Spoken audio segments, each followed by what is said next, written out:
Hello my dear students and my friends, welcome to back the channel English with Patel sir.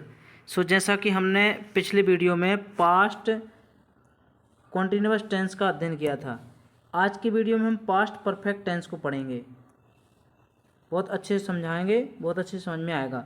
चलिए परिभाषा इसकी देखते हैं, क्या होता है इसकी पहचान, कि हमको पता चल जाए कि पास्ट परफेक्ट टेंस है यहाँ पर। तो उसमें क्या होता है, इन हिंदी वाक्यों के अंत में चुका था, चुकी थी, चुके थे, चुके थे, चुके थे, यहाँ तो बार बार लग गया है वो, चुका था, चुकी थी, चुके थे आदि शब्द आएंगे तब समझ जाना है आपको वहाँ पर क्या है, पास्ट परफेक्ट टेंस।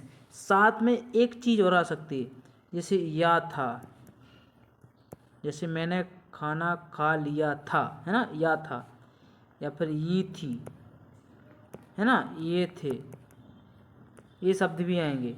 मात्रा मतलब बड़ा आ की मात्रा आएगी और लास्ट में था आएगा, या बड़ी ई की मात्रा आएगी, छोटी ई की मात्रा और लास्ट में था, थी, थे आएगा। ठीक है, याद रखना। जैसे मैंने खाना खा लिया था, लिया था आ गया ना, वे विद्यालय गए थे। अब देखो गए थे, अब इसमें गए थे में ए आता है, ए, और लास्ट में आता है थे, तो गए थे। यहाँ पर भी आपको पहचान जाना है कि पास्ट परफेक्ट टेंस है। ठीक है, चलिए आगे बढ़ते हैं। इस टेंस में सहायक क्रिया हेड होती है, बहुत इजी है, कुछ ज़्यादा याद नहीं रखना, क्योंकि इसकी हेल्पिंग वर्ब क्या होती है, हेड होती है। और अगला है सभी कर्ताओं के साथ प्रयोग की जाती है हेल्पिंग वर्ब हेड, है ना। तथा वर्ब्स, जो वर्ब्स होती हैं उन सब का कौन सा फॉर्म होगा, थर्ड फॉर्म होगा, यानी कि मेन वर्ब का थर्ड फॉर्म का यूज किया जाएगा। बस इतना याद ही करना है, बहुत ही छोटा सा रूल्स है इसका। ठीक है, कि इसकी हेल्पिंग वर्ब याद रखना है, हेड होती है। कोई आपसे पूछे what is the helping verb of past perfect tense, so you have told कि उसकी हेल्पिंग वर्ब भैया हेड होती है ना। चलिए आगे बढ़ते हैं। अब आगे बढ़ते हैं तो अफर्मेटिव सेंटेंस को पढ़ते हैं। ठीक है, अफर्मेटिव सेंटेंस की क्या होती है, स्ट्रक्चर, इसको ध्यान से देते हैं। सबसे पहले क्या होता है, सब्जेक्ट, फिर हमारी जो हेल्पिंग वर्ब उसकी मात्र हेड होती है तो उसको लिख देते हैं, फिर मेन वर्ब आती है, यानी कि helping verb, main verb, object, other word. ठीक है, चलिए एग्जाम्पल देखते हैं। हम ताजमहल देख चुके थे, तो देखिए हम यानी कि बी होता है, बी के साथ वो हेड लगाना ही है ना, मेन वर्ब आएगा। और देखने होती है सा, क्या होता है, सी होती है, सॉरी, सी, सी, सा और सीन, और चूंकि थर्ड फॉर्म क्या होता है, सीन, इसलिए यहाँ पर लिख दिया सीन। बी हैड सीन, और ताजमहल को बोलते हैं ताजमहल। ताजमहल लेकिन क्या है, एक विशेष बिल्डिंग है, एक हिस्टोरिकल बिल्डिंग है, इसलिए उसके पहले आर्टिकल दा का यूज। जिसने आर्टिकल ना देखा हो पीछे जाकर के वीडियो को जरूर देख लें, आर्टिकल का वीडियो मैंने अपलोड कर दिया है। ठीक है, तो सेंटेंस बन गया be had seen the Taj Mahal. अगला है वह मैच जीत चुका था। देखिए वह के लिए क्या आएगा, ही हैड, जीतना को बोलते हैं बिन, क्या होता है, बिन वन और वन, यानी कि सेकंड और थर्ड फॉर्म एक जैसा रहता है, वन होता है, क्या होता है, वन, तो इसलिए वन आ गया। ही हैड वन, मैच को बोलते हैं match, the match, he had one the match. ठीक है, अगला है चौथा, सीता 4 बजे जाग चुकी थी। अब देखिए सीता, सब्जेक्ट सीता लिख देंगे, और हेड हेल्पिंग वर्ब आना ही बहुत इजी है, हेल्पिंग वर्ब में सोचना ही नहीं है, हेड ही है। तो सीता हेड, और जागने को बोलते हैं अवेक, क्या बोलते हैं, अवेक, AWAK, लेकिन अवेक फर्स्ट फॉर्म है, सेकंड फॉर्म क्या होता है, अबोक, AVOK, अबोक, और थर्ड फॉर्म होता है अवेकन, AWAKEN, अवेकन। तो यहाँ पर AWO नहीं, यहाँ पर ए लिखना था, है ना, AWAKEN, awaken. Sita had awaken, और बजे कितने बजे, 4 बजे। कोई भी टाइम हो, घड़ी का टाइम बजता, तो उससे पहले हम लोग प्रीपोजिशन के रूप में एट का यूज करते हैं, है ना। Sita had awaken eight 4 o'clock, है ना। चलिए अब आगे बढ़ते हैं हम नेगेटिव सेंटेंस की ओर। नेगेटिव सेंटेंस जो कि हमने पहले बताया था कि हेल्पिंग वर्ब और मेन वर्ब के बीच में क्या लगाना है, नॉट, हेल्पिंग वर्ब और मेन वर्ब के बीच में नॉट लगाना है, और बन जाएगा हमारा नेगेटिव सेंटेंस। बाकी जो कहते हैं, यानी कि सब्जेक्ट पहले आता है, उसके बाद मेन वर्ब, वो सॉरी मेन वर्ब के थर्ड फॉर्म के बाद ऑब्जेक्ट, और उसके बाद अदर वर्ड। ठीक है, क्या आएगा, अदर वर्ड, ये अदर वर्ड लिखा, ये गलती से यहाँ प्लस लग गया था। चलिए इसका एग्जाम्पल क्या है, तुम सागर नहीं जा चुके थे, तो देखिए तुम के लिए आएगा यू, इसके बाद हेल्पिंग वर्ब हेड, और नॉट आएगा, फिर मेन वर्ब आएगा। मेन वर्ब क्या है, गो, गो का थर्ड फॉर्म क्या होता है, गॉन, यानी कि गो वेंट गॉन, तो थर्ड फॉर्म लिख दिया। और सागर के लिए होते हैं टू। ठीक है, टू क्यों लगाया, क्योंकि डायरेक्शन है, किसी और जा रहे हैं, तो इसलिए आप वहाँ पर प्रीपोजिशन के रूप में टू का यूज होता है। और वैसे भी गो जहाँ वर्ब होती है वहाँ प्रीपोजिशन के रूप में टू जरूर आता है, क्योंकि कोई दिशा की ओर जा रहा है, डायरेक्शन बताता है।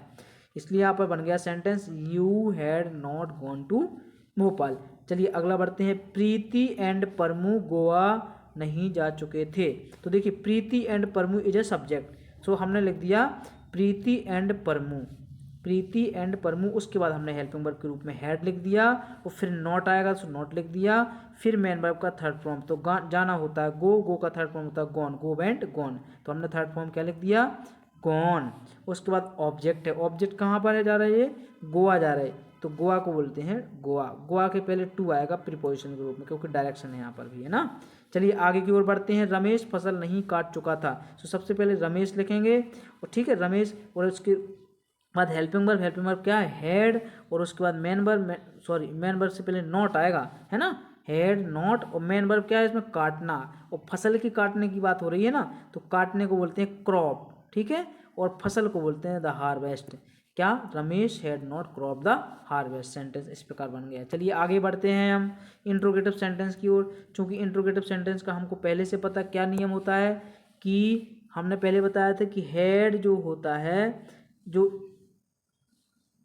पहले आ जाता है, ठीक है, यानी कि जो सिंपल सेंटेंस होता है उसके अनुसार क्या होता है, सब्जेक्ट को हम आगे लिख देते हैं और हेड को पहले लिख देते हैं, फिर मेन वर्ब का third form, object, other word, last में हमारा आ जाता है क्वेश्चन मार्क, इसलिए बन जाता है ये इस प्रकार इंट्रोगेटिव सेंटेंस। अब इसके एग्जाम्पल देखते हैं, क्या तुमने गाना गाया था, तो देखिए तुमने के लिए हेल्पिंग वर्ब पहले आएगी हेड, और तुमने के लिए यू आ जाएगा, और यू आ जाएगा सब्जेक्ट, और उसके बाद मेन वर्ब का थर्ड फॉर्म, मेन वर्ब गाना, गाना होता है संग, और सिंग होता है, फर्स्ट फॉर्म होता है सिंग, और सेकंड फॉर्म होता है सेंग, और थर्ड फॉर्म होता है संग, सिंग सेंग संग, तो थर्ड फॉर्म आ गया संग, हैड यू संग, और उसके बाद गाना को बोलते हैं song, uh song, had you संग आ सॉन्ग।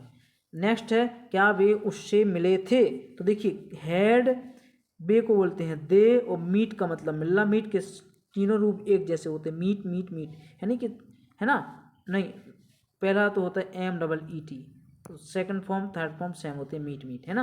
वो उससे के लिए होता है हिम, उससे के लिए हिम, हर भी हो सकता है, अगर आप यहाँ कोई क्लियर नहीं कि वो लड़की है कि लड़का है, यदि आपको लगे कि लड़की है तो आपको हर का यूज करना है, और यदि कन्फर्म हो कि वहाँ पर लड़का है तो हिम, लेकिन कन्फर्म नहीं तो हमने कुछ भी लिख दिया है ना, या तो हिम लिख सकते हैं या फिर हर लिख सकते हैं।